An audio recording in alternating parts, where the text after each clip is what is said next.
Le jour de mon examen de physique-chimie du baccalauréat, je m'en souviens comme si c'était hier. 3 heures pour 2 épreuves, 1 heure pour la chimie, 2 pour la physique. Un plan simple, en apparence. Mais à peine assis, mon esprit s'est vidé. Un blocage total, une confusion abyssale. Pendant 45 longues minutes, j'étais paralysé, incapable de comprendre la moindre question. L'espoir commençait à s'effriter. Et puis, au milieu de cette panique, une sorte de voix intérieure, un signal venu du cœur, m'a soufflé la solution. J'ai réalisé que le problème n'était pas mon savoir, mais la tension, l'anxiété qui me submergeait. Alors, j'ai fait quelque chose de radical. J'ai posé mon stylo. J'ai décidé d'oublier l'objectif pour un instant, pour me concentrer sur la manière de l'atteindre. Mon esprit était en surchauffe et il avait désespérément besoin d'oxygène. J'ai commencé à faire des exercices de respiration profonde, très simples. J'inspirais lentement, puis j'expirais encore plus lentement. J'ai répété ce cycle jusqu'à sentir mon corps, mon esprit et mon cœur retrouver leur rythme naturel. L'effet a été quasi magique. Quand j'ai repris mon stylo, c'était comme si une porte s'était ouverte dans mon cerveau. Les concepts étaient d'eau claire, les équations semblaient évidentes. J'ai non seulement terminé l'examen, mais je l'ai même fini avant la fin du temps imparti. Mais comment?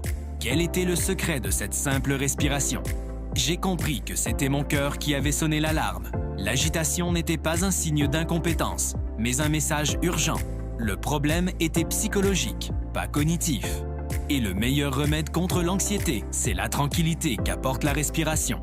Cette expérience m'a appris plusieurs leçons fondamentales. La première, c'est l'importance de reconnaître nos émotions. Le stress peut agir comme un brouillard épais qui nous empêche d'accéder à nos propres connaissances. L'agitation, les battements de cœur rapides, la confusion, ce sont des signaux que notre corps nous envoie. Apprendre à les écouter, c'est la première étape pour reprendre le contrôle. La deuxième leçon, c'est la puissance incroyable de la respiration.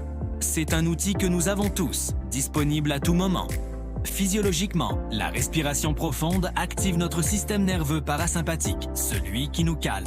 Elle ralentit le rythme cardiaque et apaise le corps. Mentalement, se concentrer sur son souffle permet de détourner l'attention de l'anxiété et de revenir à l'instant présent.